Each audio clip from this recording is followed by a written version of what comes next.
कि भारत में बैंकिंग का इतिहास। इसका अगर हम परिचय देखें तो 1949 के बैंकिंग कंपनी अधिनियम के अनुसार बैंकिंग को एक वित्तीय संस्था के रूप में परिभाषित किया गया है जो कि ऋण देने या निवेश करने के उद्देश्य से जमा स्वीकार करती है। ठीक है दोस्तों, तो 1949 में जो बैंकिंग कंपनी अधिनियम जारी किया गया था उसके अनुसार बैंकिंग एक ऐसी संस्था है, बैंक एक ऐसी संस्था है जो कि लोन देने या इन्वेस्ट करने के पर्पज से जो डिपॉजिट एक्सेप्ट करती है। ठीक है दोस्तों, आगे देखते हैं। इसमें क्या है कि हम बैंकिंग को इतिहास के 3 चरणों, मतलब बैंकिंग का जो इतिहास है उसके 3 चरणों में वर्गीकृत कर सकते हैं। Classify the history of banking into 3 phase. ठीक है दोस्तों, तो पहला चरण है इसका 1947 से पहले, मतलब आज़ादी से पहले। दूसरा चरण है 1947 से 1991 और तीसरा चरण है दोस्तों 1991 और उसके बाद का। ठीक है दोस्तों, 3 चरण हैं बैंकिंग के इतिहास के। तो चलते हैं आगे। प्रथम चरण में अगर हम देखें तो प्रथम चरण में क्या है दोस्तों कि 1770 में कोलकाता, जो कि पहले कलकत्ता था, में बैंक ऑफ हिंदुस्तान की नींव के साथ भारत में बैंकिंग प्रणाली की शुरुआत हुई और 1832 में संचालित होना बंद हो गई।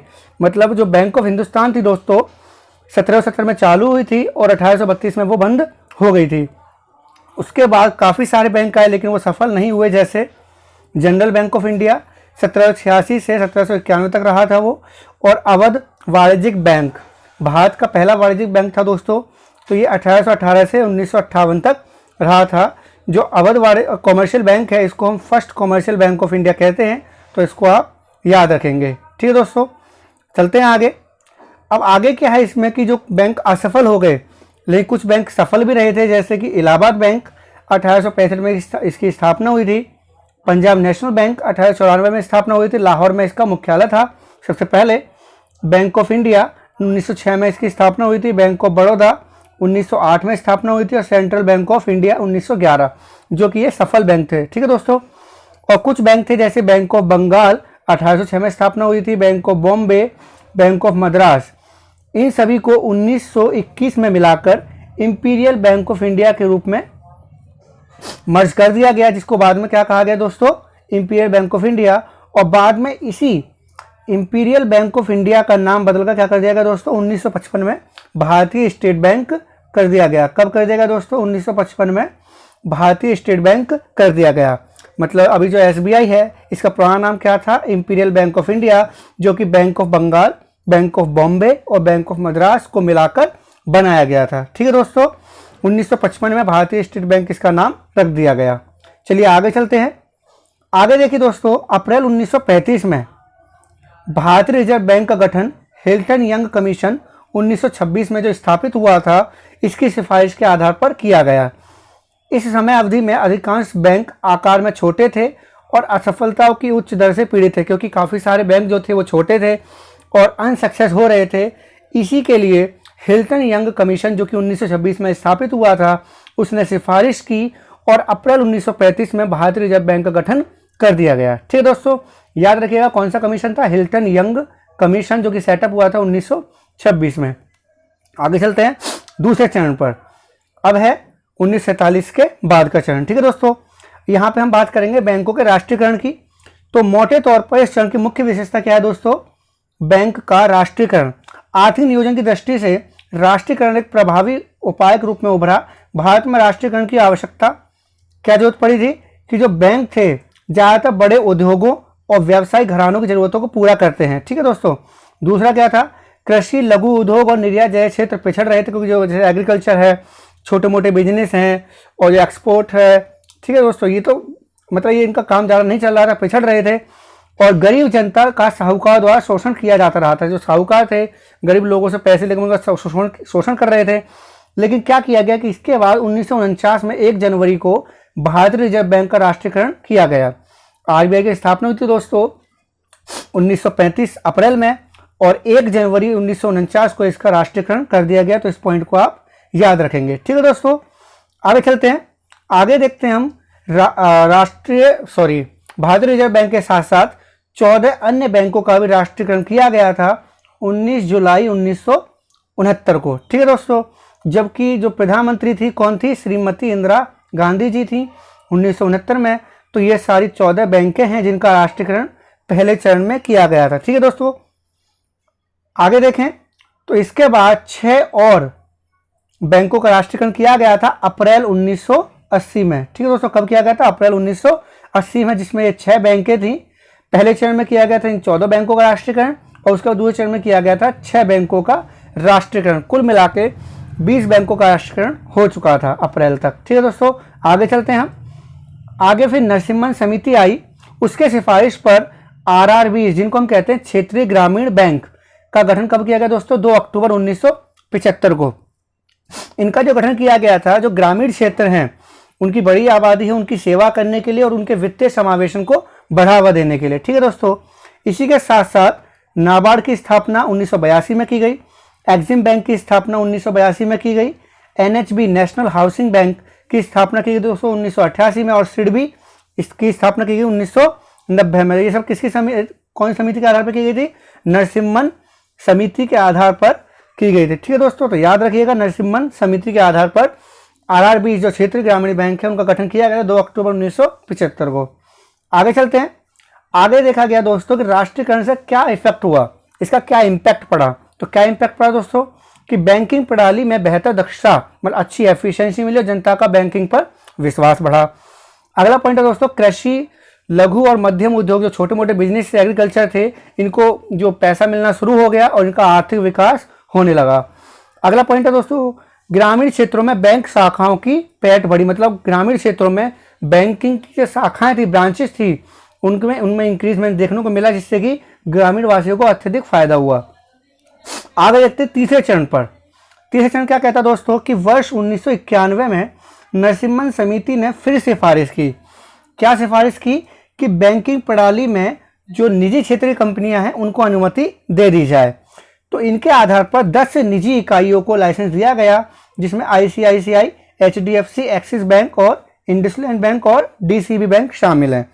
ठीक है दोस्तों, और 1998 में ही नरसिम्हन समिति ने एक बार फिर सिफारिश की और निजी बैंकों में इसमें कोटक महिंद्रा बैंक और यस बैंक जो कि 2001 और 2004 में क्रमशः स्थापित हुई थी, इनको भी स्थापित कर दिया गया आरबीआई द्वारा। ठीक है दोस्तों, अब क्या हुआ कि पहले जो नरसिम्हन समिति ने सिफारिश की थी 1991 में, पहले 10 बैंकों की स्थापना हुई थी, 10 निजी बैंकों की, जिसमें ICICI, HDFC, axis bank, IndusInd bank, DCB और उसके बाद कोटक महिंद्रा बैंक और यस बैंक जो कि अभी चल रही है। अभी आप जानते हैं यस बैंक का भी बीच में क्या हाल हुआ है। ठीक है दोस्तों, तो इनको आप याद रखिएगा सभी बैंक्स के नाम को। ठीक है दोस्तों, इनको आप याद रखेंगे। देखेंगे दोस्तों रिजर्व बैंक ऑफ इंडिया के स्ट्रक्चर और फंक्शन। इसमें हम रिजर्व बैंक ऑफ इंडिया की हिस्ट्री, उसके फंक्शन क्या हैं और इससे रिलेटेड एमसीक्यू भी हम देखेंगे। ठीक है दोस्तों, चलिए चलते हैं आगे। सबसे पहले हम देखेंगे दोस्तों हिस्ट्री ऑफ आरबीआई। आरबीआई का इतिहास देखेंगे तो आरबीआई जो है वो भारत का केंद्रीय बैंक मतलब सेंट्रल बैंक है और इसे हिल्टन यंग कमीशन की सिफारिश के आधार पर सेटअप किया गया था या स्थापित किया गया था। हिल्टन यंग कमीशन को हम दोस्तों रॉयल कमीशन भी कहते हैं, जो कि 1926 में स्थापित किया गया था। आगे है आरबीआई का जो गठन किया गया था वो 1 अप्रैल 1935 को हुआ था। इसका जो हेड ऑफिस है अभी वर्तमान में मुंबई महाराष्ट्र में है और इसका जो एक्ट है आरबीआई का भारतीय रिजर्व बैंक अधिनियम 1934 है, या हम कह सकते हैं इसको इंग्लिश में reserve bank of India act 1934। आगे है दोस्तों मैंने आपको बता भी दिया है कि हिल्टन यंग कमीशन को रॉयल कमीशन 1926 के रूप में जाना जाता है।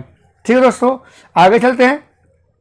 इसके फीचर्स देखेंगे कि जो इसका एक्ट है वो आरबीआई अधिनियम 1934 है। सबसे पहले जो इसका ऑफिस था वो कलकत्ता में था, जो कि वेस्ट बंगाल में है, और 1937 में 1937 में ये मुंबई में इसको स्थानांतरित कर दिया गया इसके हेड ऑफिस को। 1949 में रिजर्व बैंक ऑफ इंडिया का राष्ट्रीयकरण कर दिया गया, नेशनलाइजेशन कर दिया गया, और अभी इसके 19 क्षेत्रीय कार्यालय और 8 उप कार्यालय मतलब सब ऑफिस हैं, और इसके 4 जनरल ऑफिस हैं दोस्तों डीएमकेसी मतलब दिल्ली, मुंबई, कोलकाता और चेन्नई में। चलिए आगे चलते हैं। इसके बात करते हैं सेंट्रल बोर्ड ऑफ डायरेक्टर्स की, जिसमें ऑफिशियल होते हैं और नॉन ऑफिशियल होते हैं। ऑफिशियल में दोस्तों गवर्नर होते हैं, गवर्नर कौन है? शक्तिकांत दास जी हैं अभी वर्तमान में, और 4 डेप्यूटी गवर्नर होते हैं। नॉन ऑफिशियल देखें तो 10 डायरेक्टर होंगे अलग अलग क्षेत्रों से, जैसे साइंस के क्षेत्र से या इकोनॉमिक के क्षेत्र से, तो इस तरह के 10 क्षेत्र होंगे और 4 डायरेक्टर होते हैं दोस्तों लोकल बोर्ड से, जो कि आरबीआई के बोर्ड हैं, और 2 ऑफिशियल होंगे गवर्नमेंट के, मतलब 2 गवर्नमेंट के अधिकारी होंगे।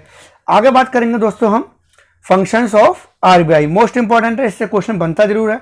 दोस्तों अगर आपको वीडियो पसंद आए तो वीडियो को लाइक जरूर कर दीजिएगा और हमारे चैनल को सब्सक्राइब करके बेल आइकन में जरूर दबा लीजिएगा ताकि आपको आगे आने वाले सभी वीडियोस का नोटिफिकेशन मिल जाए। चलिए चलते हैं फंक्शंस ऑफ आरबीआई देखते हैं।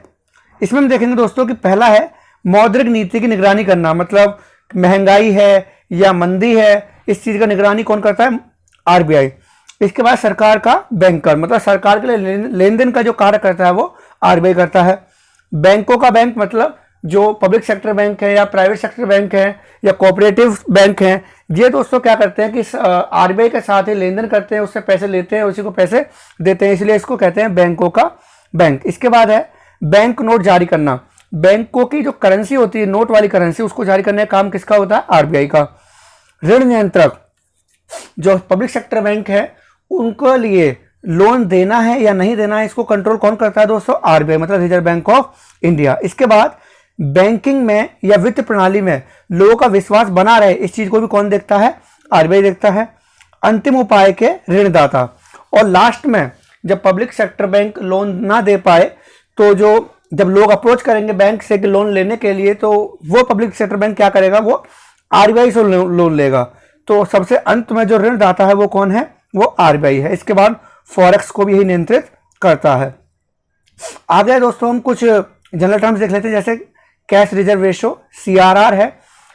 सीआरआर क्या है दोस्तों? एक फिक्स होता है, वैसे तो हर साल इसमें चेंजेस किए जाते हैं लेकिन अधिकतर टाइम पे फिक्स ही रहता है। ये क्या होता है कि जो बैंक हैं वो अपनी कुछ जो टोटल अमाउंट होगा बैंक के पास, वो अपने टोटल अमाउंट का कुछ परसेंटेज अपने पास सेफ रखते हैं, उसको हम क्या कहते हैं? सीआरआर। आगे है स्टैट्यूटरी लिक्विडिटी रेशो, मतलब एसएलआर। इसमें क्या होता है? यह वह राशि है जो कि वाणिज्यिक बैंक ग्राहकों को ऋण जारी करने से पहले सोने या सरकार द्वारा अनुपस्थित प्रतिभूतियों के रूप में बनाए रखने के लिए अनिवार्य है। मतलब जो एसएलआर के थ्रू ही बैंक हैं, जब कोई कस्टमर आता है लोन लेने के लिए तो उसके बदले में वो सोने या कुछ जो प्रतिभूतियां होती हैं जैसे सिक्योरिटीज होती हैं उनको वो अपने पास गिरवी रखते हैं। ठीक है दोस्तों, आगे चलते हैं रेपो रेट या रिवर्स रेपो रेट।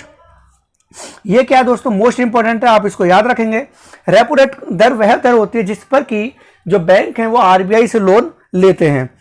जिस दर पर बैंक आरबीआई से लोन लेंगे, कर्जा लेंगे, उसको हम कहेंगे रेपो रेट। और रिवर्स रेपो रेट क्या होता है? जिस दर पर, जिस रेट पर आरबीआई बैंकों से राशि लेता है उसको कहते हैं रिवर्स रेपो रेट। तो इंपॉर्टेंट है, आप इसको याद रखिएगा। अब हम देखते हैं दोस्तों कुछ पिछले सालों के आए हुए एमसीक्यूज आरबीआई से रिलेटेड।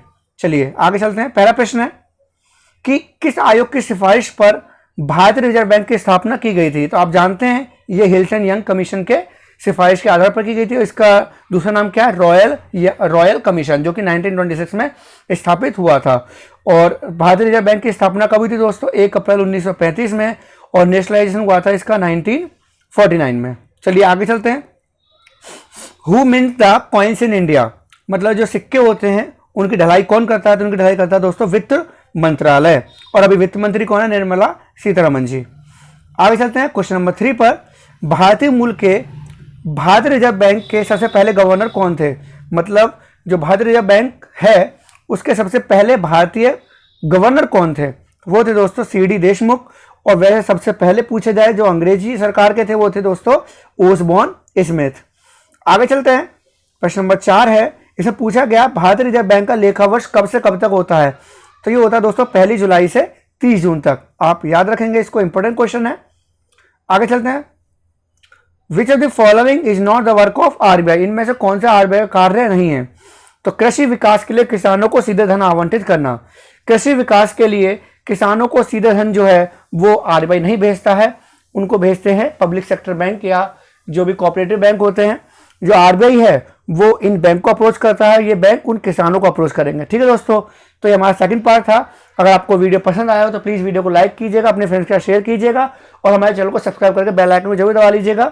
इसका थर्ड पार्ट हम जल्दी ही अपलोड करेंगे और बेल आइकन में जरूर दबा के आप ये सुनिश्चित करिएगा तो जब भी हम वीडियो अपलोड करें तो आपको इसका नोटिफिकेशन मिल जाए। ठीक है दोस्तों, जय हिंद, जय भारत, गॉड ब्लेस।